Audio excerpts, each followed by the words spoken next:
Yo, what's going on, everybody? This is the Black Manga Critic, and I don't want to say too much at the beginning of the video because I really want you to get to the video essay portion of it. So again, this is going to be a pretty in-depth sort of discussion of Battle Angel Alita, Alita versus Makaku, both sort of battles, and the philosophical undertones of those battles. So hopefully you enjoy. I spent a lot of time working on it, and let's just get to the essay. In battle manga, confrontations between protagonists and antagonists tend to be vehicles for ideological clashes. Yukito Kishido's Battle Angel Alita is by no means exempt. Volume 2 of Battle Angel Alita features the murderous Makaku and the indomitable Alita's fight to the death, a final confrontation bursting with philosophical depth and poignant pathos. Makaku, a cyborg obsessed with Alita, seeks to realize his goal of becoming Friedrich Nietzsche's Übermensch, or the Overperson, but more on that later.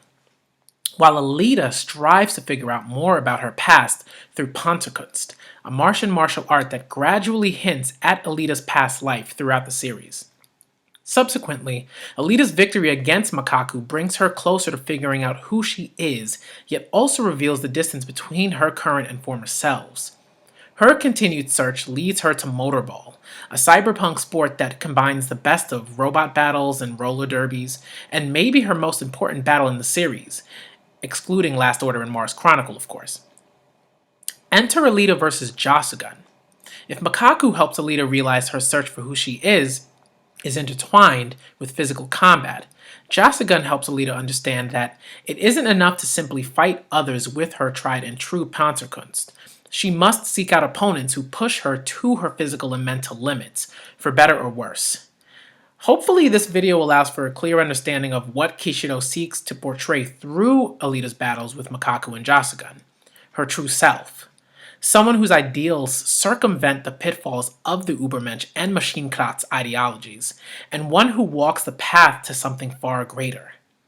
So to avoid a ridiculously long video, I've chosen to split this discussion into two parts. Part 1 will cover the philosophy behind Alita's battles with Makaku, while Part 2 will cover Alita's clashes with Jasugun. So on to Part 1. Up until Alita and Makaku's final confrontation, Makaku had eaten many brains, killed many sentient beings, and stolen many cyborg body parts, including an entire cyborg's body. He's pretty greedy.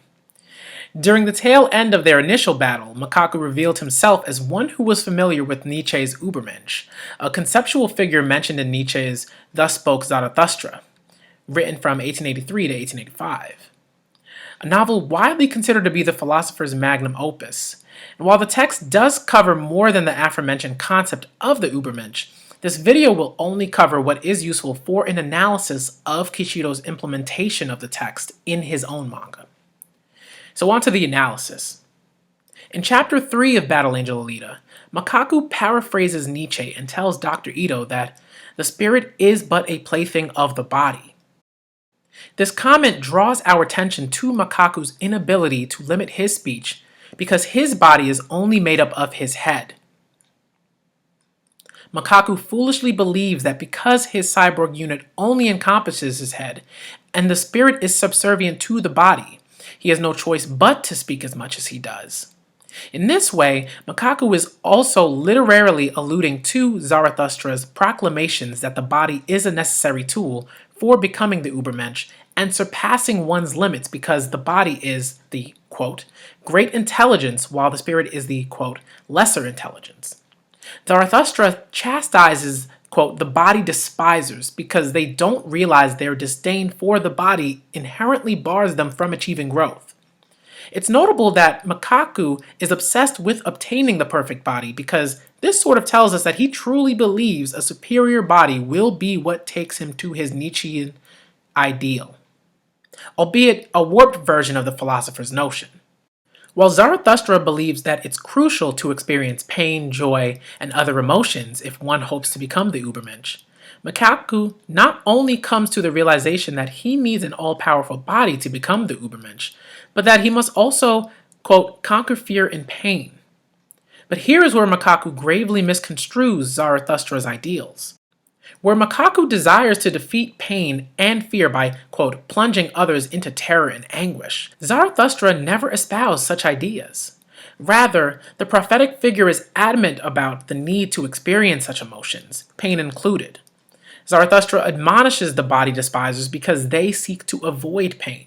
Rather, they should experience it and move past it. In part 4 of Nietzsche's novel, Zarathustra speaks of the despisers of the body, those who seek to avoid feelings such as pain and thus despise the body because it is the cause of said pain. He also proclaims that instruments and playthings are sense and spirit, the sense being the body's ability to sense, and the spirit being our ego. Behind the sense and spirit, there is still the self. The self seeketh with the eyes of the senses. It hearkeneth also with the ears of the spirit. Nietzsche clearly describes the self as a combination of the body and the spirit. So despisers of the body inherently work against any true understanding of oneself.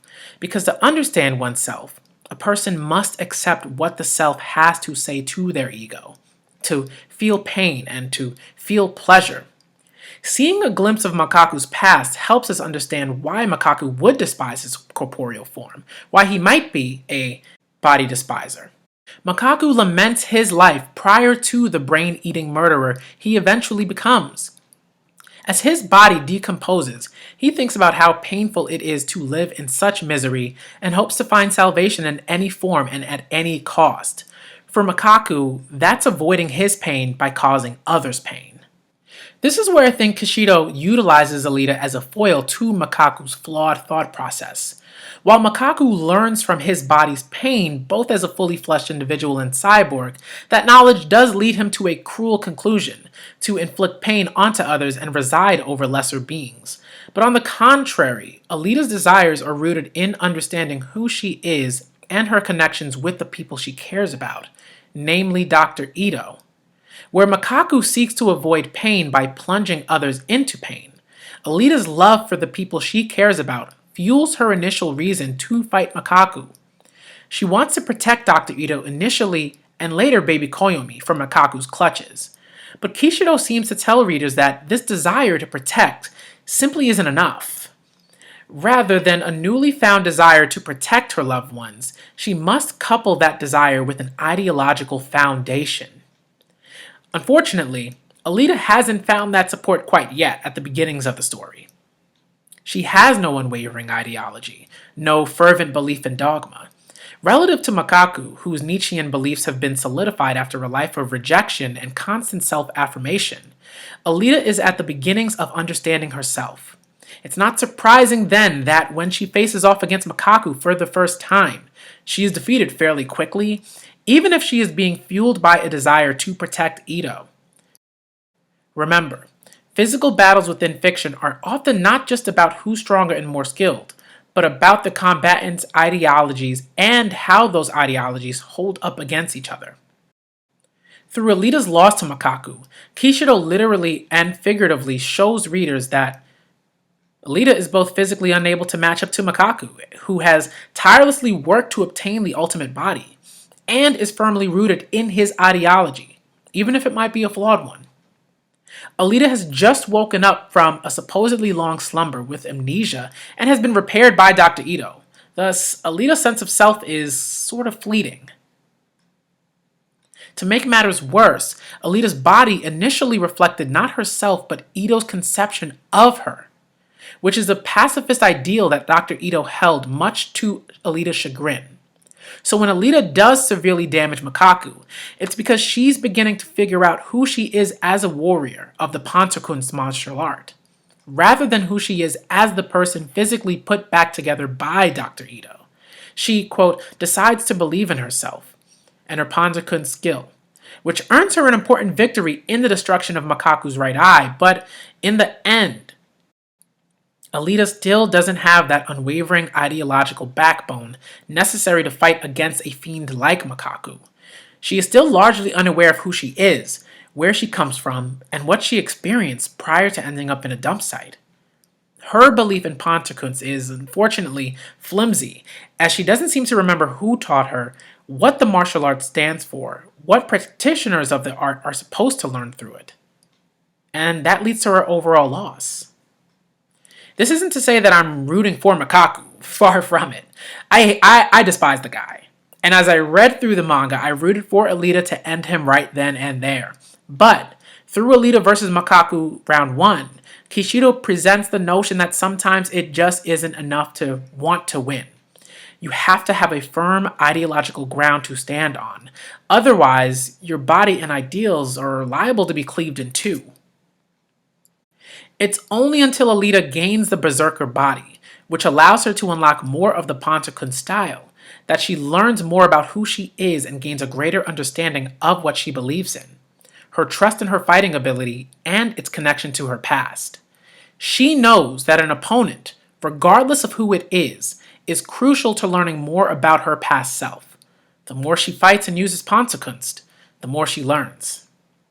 So when Alita fights Makaku, she wonders how she, quote, extracted that particular trick that her berserker body is capable of, and why she drew those tar lines under her eyes. We can discern that her battle with Makaku and her berserker body's influence helped to unlock her lost memories. Alita then speaks to this epiphany, telling us that, quote, that fear she felt weighing on her heart earlier is completely gone now. She feels a rising, powerful urge to fight. Her mind focuses itself on nothing more than the defeat of the beast she faces. Maybe even more important is Alita's realization that, while she still doesn't really know what it means to be alive, the reason she became a hunter warrior is so that she can find her true self in battle. Rather than being motivated by a distinct philosophical ideology, tawdry rewards, and a desire to protect her loved ones, she is largely driven by the search for ideology, for foundation.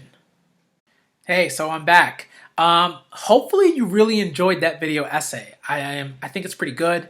But again, it doesn't really matter what I think about it. It matters what you think about it. So if you really enjoyed the essay, definitely leave a like. Subscribe if that's your inclination. Definitely comment. The comments, I think, mean the most to me. I really appreciate when people comment on the video because, one, it tells me that people are watching and that people cared enough to say something about what they watched. That means so much. So definitely leave a comment above sort of all of those other things that I mentioned. Definitely follow me on Twitter as well because I'm on Twitter a lot, and it's pretty easy to sort of discuss things with me on Twitter, like if I'm on there, so long as you don't, you're not like a jerk or anything like that. But most of the time, it's pretty easy to discuss things with people. So definitely follow me on Twitter, if you want to just have a discussing about certain things. And also become a patron if that's something you want to do. All right. I think that, the support means so much. Like I like, it's not something that you can quantify or kind of really put into words. But if I were to try, it would be just incredible, like immense gratitude, because that's not something that I really thought that I could do. And the fact that I have a few patrons is really great just in terms of sort of like building my confidence, allowing me to make more content. And it supports in that fiscal sort of way. And it allows me to know that there are people out there who care so much about my work and what I do that they would be willing to support that. So shouts out to Key, Ash, and Morning Haze for being my 3 patrons at the moment. Y'all are dope. Love y'all. All right. And yet again, subscribe, like, leave a comment. All right. About what you felt about the video. Follow me on Twitter and become a patron if that's something you want to do. All right. I'm the Black Manga Critic. Hopefully you enjoyed the video, and I'm out ya.